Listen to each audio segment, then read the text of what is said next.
What's up, guys? Neil Orfield here, taking a look at the Stokastic NFL DFS lineup generator for the Week 12 main slate. In this video, I'm going to be looking at just DraftKings main slate lineups. While you're coming in, please like the video, subscribe to the YouTube channel if you haven't already done so, and hit that notification button so you can get alerts when our shows go live.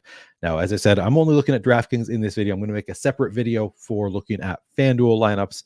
But if you haven't already looked at the lineup generator, signed up for the lineup generator, it's just $14.95 per week. You can find the link in the description of this video. And it's a great deal. As I said, $14.95 per week. You're getting both DraftKings and FanDuel.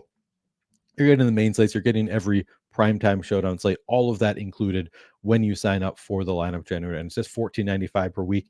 Every single lineup you get has been run through the Stokastic Sims. Any bad lineups thrown out. The only lineups you get in the lineup generator are long-term profitable lineups in the Stokastic Sim. So really powerful tool, really low price. Check it out. Link in the description of this video.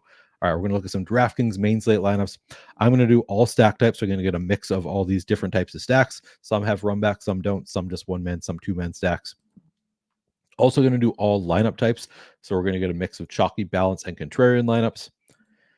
And then we're just going to take a look at who are we getting in these lineups. I'm going to try to find at least one contrarian lineup to look at. And yeah, we get that right away. This one's super contrarian. Look at how far on the contrarian end of the spectrum this one is. It's a Kyler Murray stack that leaves 800 on the table. Again, leaving salary on the table on a main slate, not something that I really care about, but sort of interesting to note that this one's leaving 800 on the table. Just 80% total ownership, but still projects for 125 fantasy points. We've got a low owned, 7% owned Kyler Murray paired with 1% owned Rondo Moore, 20% owned Trey McBride. So we start with a pretty contrarian stack here with Murray and Moore, and then McBride a little bit higher ownership there. But the stack as a whole, really low ownership.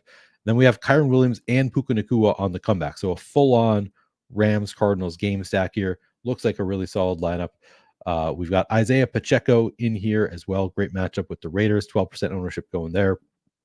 Michael Pittman, some nice leverage on a lot of people playing Jonathan Taylor this weekend. So a great leverage play there. And then we have Hunter Henry in the flex for the Patriots, and then the Titans defense. So this is a very contrarian lineup to start, but looks like a nice one to me. Projects pretty well at low ownership. Let's see what else we find here. All right, this one jumps to the chalkier side of the board. Still not extremely chalky, but we've got Patrick Mahomes in there against the Raiders, paired with Rashee Rice. And then we also have Pacheco in this. So you can see Rice at sub 1% ownership. We just got news that both Mecole Hardman and Kadarius Toney are going to be out this week. So Rashee Rice maybe, plays some extra snaps, maybe sees a few extra opportunities. So that looks good. Pacheco, again, looks good. And then we have Devontae Adams on the bring back from the Raiders. Not the best spot against the Chiefs, but obviously if the Chiefs go off, you're kind of hoping the Raiders put up some points to keep them throw in late in the game. So makes sense to have a bring back on this one. We've got the chalky Jonathan Taylor in this lineup. We've also got Deontay Johnson at 12% ownership, Evan Ingram, and then Juju Smith-Schuster, who we have only at 7% ownership right now. Maybe that'll come up, but ran routes on like 84% of dropbacks last week. Only saw one target, but you have to imagine that's going to come up. So min-price Juju Smith-Schuster looking good this week. And then we have Broncos defense going up against Dorian Thompson-Robinson for the Browns. This one projecting for 131 fantasy points. So projects about 6 fantasy points better than the last lineup, but also about 23% more ownership. Still looks like a great lineup. All right, let's see one more. Interesting. So we have another.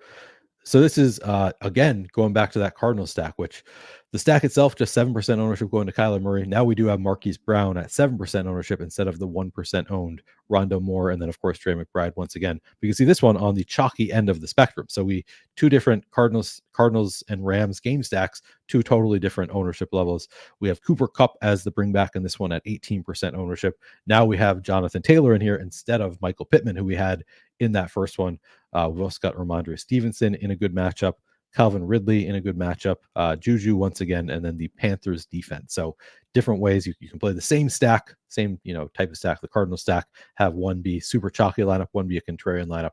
But this one projects a little bit better, also a lot more ownership in this one than our first Cardinal stack. All right, now I'm just going to go through and save until we get to the end, and we're going to take a look at who our exposures are across highest exposed players across all lineups.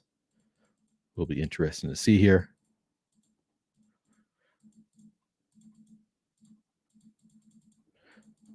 Looks like we're getting 40 lineups here. Yep, we got 40 lineups in this one, so still getting 20 bonus lineups right now. We get 38% ownership going to Isaiah Pacheco, 38% going to Jonathan Taylor as well, 33% Evan Ingram and Juju Smith-Schuster, 30% going to Chris Godwin, 28% going to Trey McBride, 23% each going to Pittman, Ridley, and the Patriots defense. And then we have several players at 20% and below ownership. Looks like, we're pretty spread out in terms of our player exposures overall, outside of these guys at the top getting a good amount of our ownership. Hit the like button if you have not already done so. By the way, if you are getting the lineup generator, I recommend running it as close to lock as possible, because this is what looks great right now.